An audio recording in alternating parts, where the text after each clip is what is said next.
അധ്യായം 16. അനന്തരം യഹോവ ശമൂവേലിനോട്, ഇസ്രായേലിലെ രാജസ്ഥാനത്തിൽ നിന്ന് ഞാൻ ശൌലിനെ തള്ളിയെന്നറിഞ്ഞിരിക്കെ നീ അവനെക്കുറിച്ച് എത്രത്തോളം ദുഃഖിക്കും? കൊമ്പിൽ തൈലം നിറച്ചു പുറപ്പെടുക. ഞാൻ നിന്നെ ബേത്ത്ലഹേമ്യനായ യിശ്ശായിയുടെ അടുക്കൽ അയക്കും. അവന്റെ മക്കളിൽ ഞാൻ ഒരു രാജാവിനെ കണ്ടിരിക്കുന്നു എന്ന് കൽപ്പിച്ചു. അതിന് ശമൂവേൽ, ഞാൻ എങ്ങനെ പോകും? ശൌൽ കേട്ടാൽ എന്നെ കൊല്ലും എന്ന് പറഞ്ഞു. എന്നാറെ യഹോവ, നീയൊരു പശുക്കിടാവിനെയും കൊണ്ടുചെന്ന് ഞാൻ യഹോവയ്ക്ക് യാഗം കഴിപ്പാൻ വന്നിരിക്കുന്നു എന്ന് പറക. യിശ്ശായിയെയും യാഗത്തിന് ക്ഷണിക്ക. നീ ചെയ്യേണ്ടത് എന്തെന്ന് ഞാൻ അന്നേരം നിന്നോട് അറിയിക്കും. ഞാൻ പറഞ്ഞു തരുന്നവനെ നീ എനിക്കായിട്ട് അഭിഷേകം ചെയ്യണം. യഹോവ കൽപ്പിച്ചതുപോലെ ശമൂവേൽ ചെയ്തു. ബേത്ത്ലഹേമിൽ ചെന്നു. പട്ടണത്തിലെ മൂപ്പന്മാർ അവന്റെ വരവിങ്കൽ വിറച്ചുകൊണ്ട് അവനെ എതിരേറ്റു. നിന്റെ വരവ് ശുഭം തന്നെയോ എന്ന് ചോദിച്ചു. അതിന് അവൻ, ശുഭം തന്നെ. ഞാൻ യഹോവയ്ക്ക് യാഗം കഴിപ്പാൻ വന്നിരിക്കുന്നു.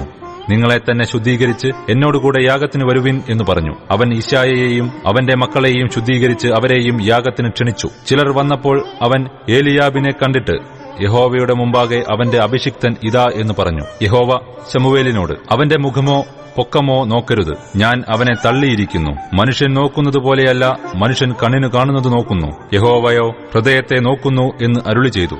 പിന്നെ യിശ്ശായി അബീനാദാബിനെ വിളിച്ച് ശമൂവേലിന്റെ മുമ്പിൽ വരുത്തി. എന്നാറെ അവൻ, യഹോവ ഇവനെയും തിരഞ്ഞെടുത്തിട്ടില്ല എന്ന് പറഞ്ഞു. പിന്നെ യിശ്ശായി ശമ്മയെയും വരുത്തി. ഇവനെയും യഹോവ തിരഞ്ഞെടുത്തിട്ടില്ല എന്ന് അവൻ പറഞ്ഞു. അങ്ങനെ യിശ്ശായി 7 പുത്രന്മാരെ ശമൂവേലിന്റെ മുമ്പിൽ വരുത്തി. എന്നാൽ ശമൂവേൽ യിശ്ശായിയോട്, യഹോവ ഇവരെ തിരഞ്ഞെടുത്തിട്ടില്ല എന്ന് പറഞ്ഞു. നിന്റെ പുത്രന്മാർ എല്ലാവരുമായോ എന്ന് ശമൂവേൽ ചോദിച്ചതിന് അവൻ, ഇനി ഉള്ളതിൽ ഇളയവൻ ഉണ്ട്, അവൻ ആടുകളെ മേയിക്കയാകുന്നു എന്ന് പറഞ്ഞു. ശമൂവേൽ യിശ്ശായിയോട്, ആളയച്ച് അവനെ വരുത്തുക. അവൻ വന്നിട്ടല്ലാതെ നാം പന്തിക്കിരിക്കയില്ല എന്ന് പറഞ്ഞു. ഉടനെ അവൻ ആളയച്ച് അവനെ വരുത്തി. എന്നാൽ അവൻ പവിഴ നിറമുള്ളവനും സുനേത്രനും കോമളരൂപിയും ആയിരുന്നു.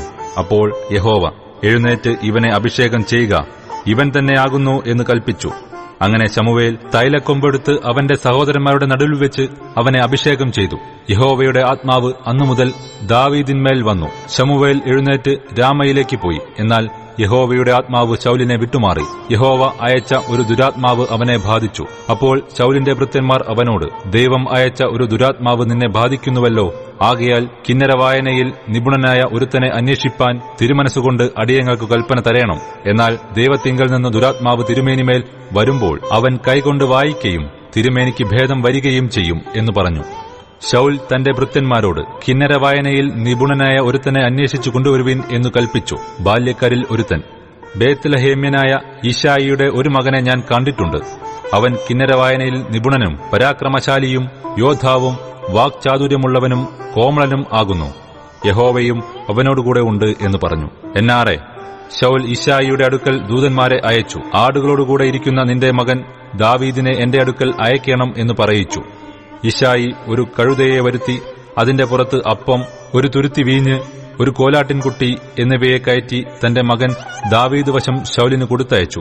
ദാവീദ് ശൌലിന്റെ അടുക്കൽ ചെന്ന് അവന്റെ മുമ്പാകെ നിന്നു. അവന് അവനോട് വളരെ സ്നേഹമായി. അവൻ അവന്റെ ആയുധവാഹകനായി തീർന്നു. ആകയാൽ ശൌൽ യിശ്ശായിയുടെ അടുക്കൽ ആളയച്ചു. ദാവീദിനോട് എനിക്കിഷ്ടം തോന്നിയിരിക്കൊണ്ട് അവൻ എന്റെ അടുക്കൽ താമസിക്കട്ടെ എന്ന് പറയിച്ചു. ദൈവത്തിന്റെ പക്കൽ നിന്ന് ദുരാത്മാവ് ശൌലിന്മേൽ വരുമ്പോൾ ദാവീദ് കിന്നരം എടുത്ത് വായിക്കും. ശൌലിന് ആശ്വാസവും സുഖവും ഉണ്ടാകും. ദുരാത്മാവ് അവനെ വിട്ടുമാറും.